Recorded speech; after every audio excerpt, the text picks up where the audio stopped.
Sir మనం చూస్తున్నట్టయితే YS Jaganmohan Reddy గారు ప్రెస్ మీట్ పెట్టి రాజధాని పైన ముఖ్యంగా అమరావతి రాజధాని డెవలప్మెంట్లు, దాంట్లో టెండర్ల పేరిట జరుగుతున్న మోసాలు, వీటి గురించే మాట్లాడేది ప్రెస్ మీట్ మీరు కూడా చూసే ఉంటారు. ఆయన అలా అనడం వెనుక వాస్తవం ఉందంటారా, అవాస్తవంగా మాట్లాడిన మాటలే అంటారు? ఆయన మాట్లాడింది టెండర్ల గురించి మాట్లాడలేదు. టెండర్లు అంటే ఏందో కూడా పూర్తిగా తెలియవు. ఆడ ఏం జరుగుతున్నాయో ఆ పనుల గురించి కూడా తెలియవు. మచిలీపట్నం నుంచి మా తీసుకో, విజయవాడ నుంచి విజే తీసుకో, గుంటూరు నుంచి మళ్ళీ గుంటూరు అంటే నా పేరు వచ్చిద్దాం, జియో అనే ఉంది కదా గుంటూరు మొదట్లో, అది తీసుకుంటే మళ్ళీ నా పేరు వచ్చిద్దాం. ఏంది ఈయన బాధ ఉంది, ఈయన బాధ ఉందో అర్థం కావట్లేదు. అమరావతి అనేది ఒక దేవతల పేరు అనేది ఆయనకి తెలియక ఈయన పేరు పెట్టలేదని ఇప్పుడు బాధపడుతున్నాడు. మచిలీపట్నం సముద్రం ఉందని ఇప్పుడు గుర్తొచ్చిందా? అప్పుడు 3 రాజధానులు అప్పుడు గుర్తులేదా నీకు? సముద్రం ఉందనేది ఇప్పుడు గుర్తొచ్చింది. అప్పుడు దాకా వైజాగ్ సముద్రం ఉంది, అది ఉంది, ఇది ఉందని పొగిడేవు కదా. ఈ జగన్మోహన్ రెడ్డి గారు ఇప్పటికీ ఏం తెలుసుకోవట్లేదు. కేంద్రం నుంచి ₹1 తెచ్చే విధానం అనేది ఆయనకు అర్థం కావటం లేదు. ఉన్న రూపాయలని 30 నేను తింటా, పావులని నీకు దానం చేస్తా అని అంటున్నాడు జనానికి. నువ్వెవడు దానం చేయటానికి? నీ దానం ఎవరికి కావాలి? నీ పాస్బుక్ మీద నీ బొమ్మలు ఎవరికి కావాలి? నీ రాళ్ల మీద నీ బొమ్మలు ఎందుకు మాకు? అందుకే ఇచ్చాం 11 సీట్లు. ఇప్పటికీ బుర్ర మారకపోతే ఇదే పరిస్థితి కొనసాగిద్ది అని మేము అనుకుంటాం. నేల రేగడనే ఉంటది. ఆ రేగడ ఎట్ట ఉండిద్దో జగన్మోహన్ రెడ్డి గారికి తెలియదు అన్న విషయం కూడా మాకు అర్థం అయిపోయింది. కాబట్టే చెబుతున్నాం. ఏంటంటే రీసెంట్ గా భారతీయ కంపెనీ నుంచి కొద్దిగా సిమెంట్ తీసుకోవడం తగ్గించారు. అందుకని చెప్పేసి ఆయన బాధపడుతున్నాడు అని అందరికి అర్థమైంది జనానికి. ఆయన ఏం మాట్లాడుతున్నాడో అర్థం కావట్లా. ఏంది 5.7 అంటున్నాడు. 5.7కి 11.12కి నీకు తేడా తెలుసా?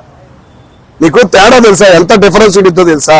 కొండ మీద కట్టే ఇంటికి, నేల మీద కట్టే ఇంటికి ఎంత తేడా ఉంటుంది జగన్మోహన్ రెడ్డి గారు? అది కూడా మీకు తెలియట్లేదంటే మేమేం చెబుతాం మీకు? కొండ ఎక్కడా, నేల ఎక్కడా?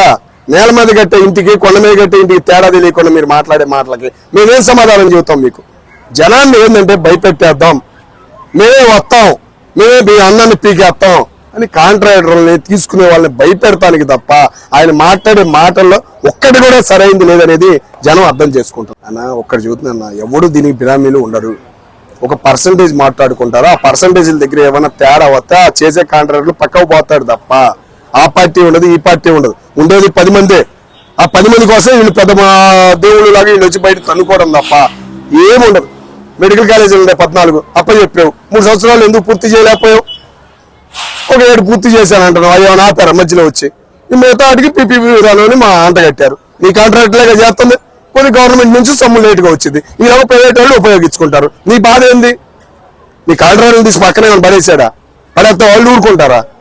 మరి అంటే జగన్మోహన్ రెడ్డి గారు ప్రెస్ మీట్ లో నిన్న రాజ్యాంగంలో, భారతీయ రాజ్యాంగంలో ఎక్కడా కూడా రాష్ట్రానికి రాజధాని కావాలని ఎక్కడ కూడా మెన్షన్ చేయలేదు.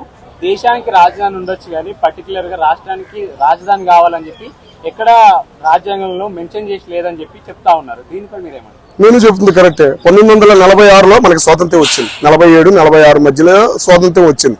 47 అంటావు నువ్వు, ఓకేనా, ఒప్పుకుంటా. అట్టాగే 56 దాకా ఒక ఎమ్మెల్యేకే అధికారం ఉంది, ఒక విఆర్ఓకే అధికారం ఉంది, ఒక కలెక్టర్కే అధికారం ఉంది. ముఖ్యమంత్రి అనే పదవే లేదు. ఏడున్నాడు ముఖ్యమంత్రి అనేవాడు? రాజ్యాంగంలో ముఖ్యమంత్రి అనే పదవే లేదయా. ఆ ముఖ్యమంత్రిని అంటగడ్డని మీరంటే వాళ్ళే బయటకు వచ్చి పార్టీలు పెట్టి, వేరే పార్టీలు పెట్టి నేనే అధికారులను పెడితే బయటకి అధికారి కింద బానిసలాగా ఉండాలి. కాబట్టి ఆ బానిసలందరూ ఒక చోటకి రావాలని మీలాంటి ముఖ్యమంత్రులు పెట్టారు. రాజధాని పుడతానికి కారణమే మీలాంటి ముఖ్యమంత్రులు. మరి ఆ చరిత్రను నువ్వు తెలుసుకోకుండా మళ్ళీ రాజ్యాంగంలో రాజధాని లేదని మరి ముఖ్యమంత్రి ఆడుంది? నువ్వు చదివిన రాజ్యాంగంలో ముఖ్యమంత్రి ఆడుంది చూడు.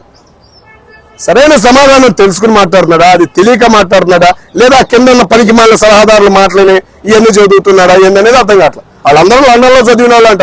ఆయన కింద ఉన్న సలహాదారులు అందరూ. మళ్ళీ లండన్ చదువు అంటే తెలుసు, లెంపకాయ చదువులు తప్ప ఏమి పనికొచ్చే చదువులు లేవు కదా లండన్ లో.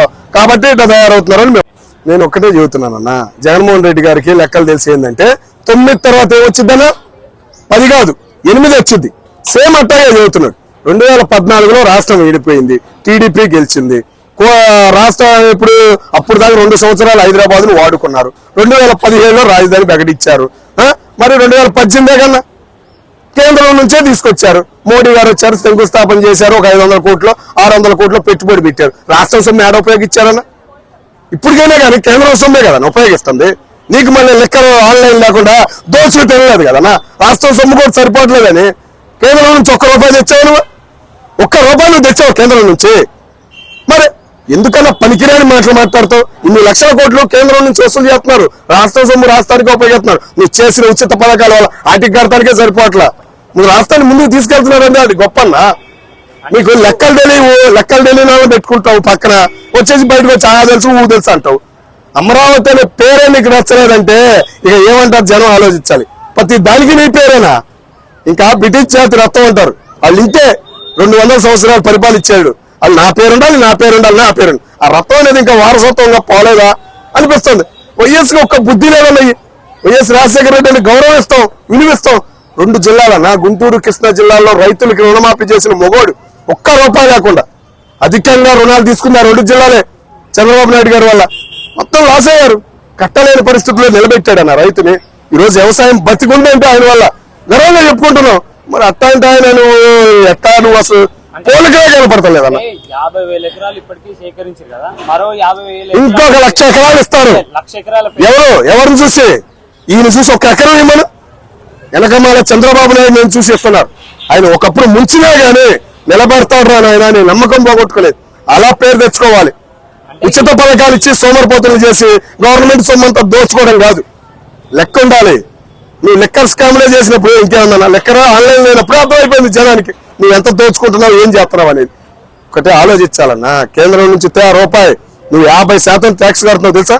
దక్షిణ భారతదేశంలో 2వ ప్లేస్ లో ఉండవు. నువ్వు ఎంత గర్వంగా చెప్పుకోవచ్చు, ఎంత గర్వంగా తీసుకురావాలి. 1 రూపాయి తెస్తున్నావా? ఎంపీలు ఏ రోజున పార్లమెంట్కి వెళ్ళారా? ఇప్పుడు వచ్చి బేబా ఏం మాట్లాడుతున్నావు ఏందనేది మారాలి. అదేమంటే మచిలీపట్నం ఇప్పుడు గుర్తొచ్చిందా నీకు? మచిలీపట్నం పోర్ట్ ఉందని ఇప్పుడు గుర్తొచ్చిందా నీకు? సముద్రం ఉందని ఇన్నాళ్ళు గుర్తు రావాలా నీకు? ఏం సలహానా? రాంబాబు లాంటి వాళ్ళు మాట్లాడతారు. రా అంటే తెలీదు, భూ అంటే తెలీదు, కూర్చోబెట్టి పోలీసులు అట్టా కొట్టారని చెబుతాడు. అట్లాంటి వాళ్ళు మాట్లాడాలా మనము? అలాంటి వాళ్ళు ఆ జిల్లానే ఎట్లా పుట్టారు? అరే నాయన నువ్వు పుట్టింది గుంటూరు జిల్లా అనే జ్ఞానం కూడా లేదా? అంటే హైదరాబాద్ లో తిన్నాడు కదా, ఖమ్మంలో తన్నులు తిన్నాడు కదా, గుంటూరులో కూడా తన్నులు తిన్నా. ఇంకా కారమే తగిలింది, గొడ్డుగారు ఎట్లా ఉండదు ఇంకా తగలలేదు కాబట్టి ఆయన మైండ్కి ఇంకా ఎత్తల్లా. అట్లాంటి వాళ్ళు మాట్లాడతారు. ఆ డాన్సర్ అంట, అది మా అన్నగారు కూడా చెబుతున్నారు డాన్సర్ అంట. అంటే రైతుల భూములు ఇప్పుడు 1,00,000 ఎకరాలు అంటే ఒక్కో ఎకరానికి 2 కోట్లు పడుతుంది. అంటే ఇక్కడ చూసుకున్నట్టయితే 2 లక్షల కోట్లు. ఈ ధనం అంతా ఎక్కడి నుండి తీసుకొస్తారు? ఇవరకే ప్రభుత్వం అప్పుల్లో ఉంది, ఉద్యోగులకు ఇవ్వడానికే అప్పు చేయాల్సిన పరిస్థితి ఉంది. అలాంటప్పుడు ఎక్కడి నుండి తీసుకొస్తారు? కేంద్రం నుంచి వసూలు చేస్తున్నారు నాయన. ప్రజలు మధ్య పెడుతున్నాడు. నేను చెబుతున్నా కేంద్రం నుంచి వసూలు చేస్తున్నారు. 1,00,000 కోట్లు వచ్చినా 10,000 కోట్లు తింటారు. 10,000 ఖర్చు పెడతారు రాజధానికి. రాజకీయ నాయకుడు అనుకోండి నీకు పెడతాడా నాకు పెడతాడా?